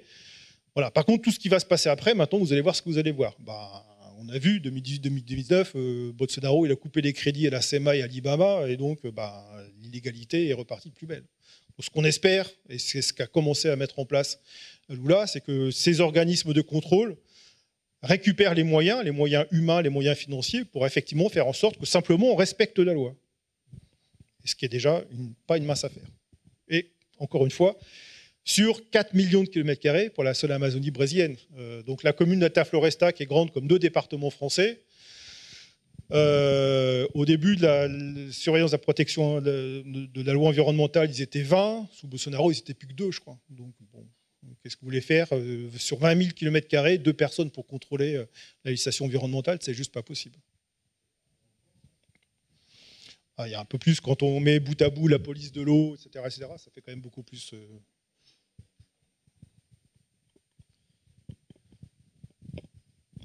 J'arrive.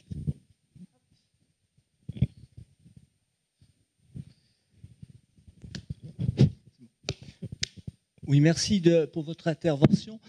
Je voulais savoir, lorsque vous êtes sur le terrain, comment vous êtes accueilli? Est-ce que vous avez les coudées franches pour vous déplacer, pour exercer, ou est-ce que vous... Sans difficulté. Sans difficulté. Non, aucune difficulté. On a très souvent fait des interviews avec les grands producteurs de soja, etc. C'est des gens qui sont très accessibles. Pas forcément les propriétaires, parce que c'est pas souvent des gens qui résident sur place. Par contre, les gérants, donc ceux qui concrètement conduisent l'exploitation, ceux-là, ils sont assez faciles d'accès. Voilà. Ce sont des gens très occupés, c'est des chefs d'entreprise. C'est une grande fazenda, c'est plusieurs centaines d'employés, donc c'est une grosse boîte. Mais c'est des gens qui aiment, ils se présentent souvent comme des self-made men, donc ils sont contents de raconter leur histoire. Et on a eu, très souvent, des histoires très riches de gens qui sont arrivés, qui sont partis de zéro, qui sont arrivés, qui ont acquis quelques hectares et puis qui ont fait fortune. Alors, il y en a plein qui sont morts, qui ont échoué, mais beaucoup ont réussi. Et ceux-là, ils n'attendent qu'une chose, c'est d'avoir arrivé un petit Européen et lui raconter que ce qu'on vous raconte dans les médias en Europe, c'est pas vrai du tout. Et moi, je vais vous raconter ce que moi j'ai vécu. Et donc, non, au contraire, ils sont très, très, très, très enclins à raconter ce qu'ils ont vécu. Alors, ils sont très au fait. Alors, ils sont extrêmement bien informés. C'est des gens qui sont connectés dès qu'ils se réveillent le matin. La première chose qu'ils font, c'est le cours de la bourse de Chicago, les cours du soja, etc. Donc, ils sont très informés, connectés. Ça nous est arrivé 2-3 fois d'arriver dans une propriété, donc on demande à voir le propriétaire, il nous dit oui, d'accord. Mais écoutez, qui vous êtes, d'accord, laissez-moi votre carte et revenez demain. Et en fait, pendant la nuit, ils se sont renseignés, donc sur Internet, tout ce qu'on fait, des travaux, nos publications. Donc on revient le lendemain. On a vu que vous avez publié ça et tout, c'est intéressant ce que vous faites, mais là vous dites que ça. Mais c'est pas vrai qu'on a fait ça, moi je vais vous raconter. Donc c'est un peu comme celui qui plante des arbres pour que les satellites le voient. C'est des gens qui sont très au fait. Et les associations de producteurs de soja ont tout un discours, toute une série d'éléments de langage pour que quand, parce qu'on n'est pas les seuls à faire, il y a plein d'Américains, d'Anglais, d'Allemands qui travaillent sur ces questions-là, qui vont voir les mêmes propriétaires, et donc ils ont un discours qui est déjà tout à fait rodé, et y compris quand on leur dit qu'on travaille sur les images satellites. Alors très souvent, c'est arrivé, ils nous montrent 3 images satellites. Donc une de celles que je vous ai montrées, là, avec les forêts-galeries bien préservées, vous avez les pivots d'irrigation. Donc là, sur cette photo-là, objectivement, il reste 25 à 30% de forêt le long des cours d'eau. La législation environnementale est à peu près bien respectée. Et puis, il nous montre la Beauce. Regardez une carte de la Beauce et comptez les hectares de forêt qui restent. Et il nous montre une photo de l'Illinois ou de l'Indiana, les grandes plaines américaines. Et là, ils disent, qui respecte la forêt? Qui respecte l'environnement? C'est vous, c'est nous. On peut démonter ce discours, évidemment, mais ils sont prêts, et puis ils ont l'image. Ils disent, regardez, ça c'est la Beauce, ça c'est nous, 30% de forêt, Beauce 5%, et Illinois, je ne sais pas, mais 3-4%. Donc ils sont extrêmement bien documentés, et ils ont un discours qui est extrêmement bien structuré, et ils savent se défendre.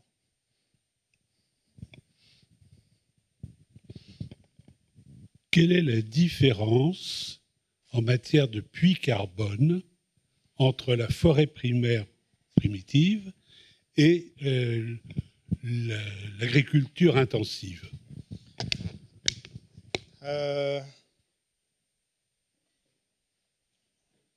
Le stockage du carbone, il se fait essentiellement quand la forêt se développe, donc dans la phase de croissance. Donc, j'ai pas les chiffres en tête, donc plutôt que de vous dire, me lancer, voilà. Comme ça. L'agriculture intensive, alors ça, c'est aussi un des chevaux de bataille qu'ils ont, c'est-à-dire ils sont lancés dans ce qu'ils appellent l'agriculture bas carbone, qui est un gros programme du gouvernement brésilien, donc depuis plusieurs mandats, qui est de faire en sorte que les systèmes de monoculture aillent progressivement vers des systèmes de polyculture et associant élevage, culture, donc soja, maïs, et aussi des politiques de reboisement. Et donc d'avoir des systèmes, alors pas de haies, mais des systèmes de remise d'arbres.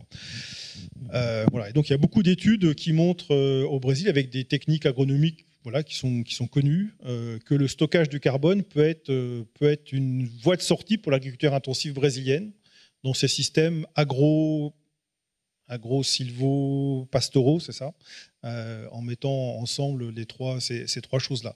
Donc c'est souvent des choses vitrines qu'on nous montre, et avec des chiffres, alors que je n'ai pas retenu, mais en termes de stockage de carbone, qui sont des chiffres qui sont impressionnants, enfin voilà, qui montrent, alors je ne sais pas par rapport à une forêt, mais en tout cas, qui montre qu'il y a un véritable effort de stockage de carbone. Par contre, c'est quelque chose qui se diffuse assez peu sur le terrain. Donc il y a plein de fermes pilotes où on est content, enfin ils sont contents de montrer que regardez ce qu'on fait, maintenant vous allez voir, on va stocker du carbone, etc., etc.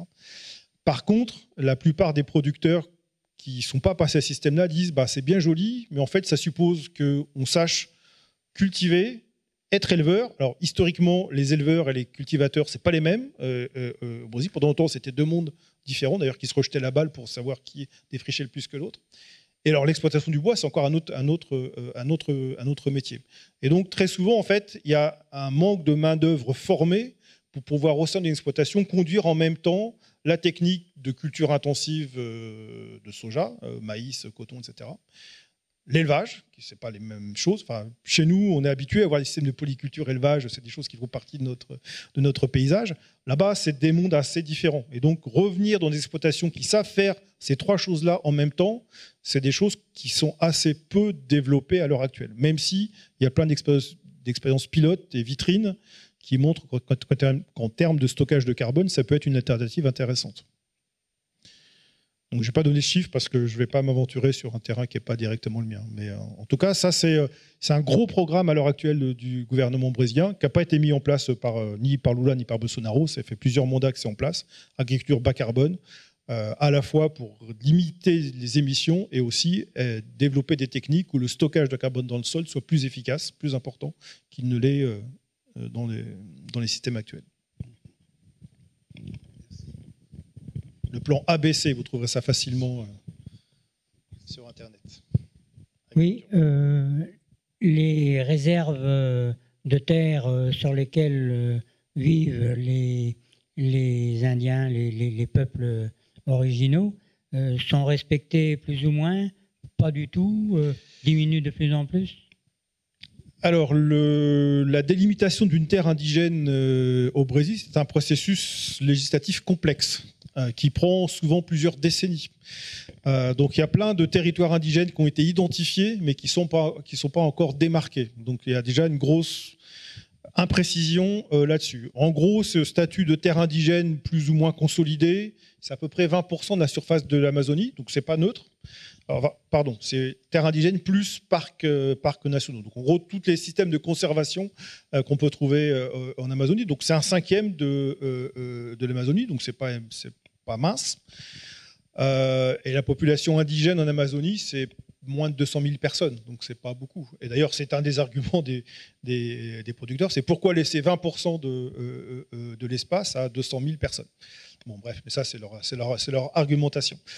Ce qu'on a observé dans les dernières années, notamment sous le mandat de Bolsonaro, c'est que les systèmes d'exploitation, notamment clandestines du bois et parfois des feux, s'étaient étendus, y compris dans des réserves indigènes.